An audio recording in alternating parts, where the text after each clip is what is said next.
अस्सलाम वालेकुम नाज़रीन, आप देख रहे हैं फ्लाई न्यूज़। बांधी से खबर शामिल करते हैं सिकंदर अली जवारी की।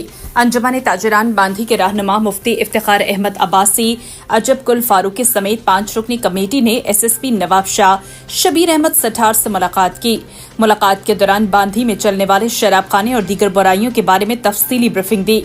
अंजुमन ताजरान इत्तेहाद के रहनुमा मुफ्ती इफ्तिखार अहमद अब्बासी ने SSP नवाब शाह को बताया कि बांधी शहर से शराब खाना फौरन बंद करवाया जाए और दीगर समाजी बुराइयों के खात्मे के लिए भी मौसर कदम उठाया जाए। इस मौके पर SSP ने वफ्द को यकीन दिलाया कि किसी भी शख्स को इंसानी इज्जत और जिंदगियों से खेलने की इजाजत नहीं दी जाएगी।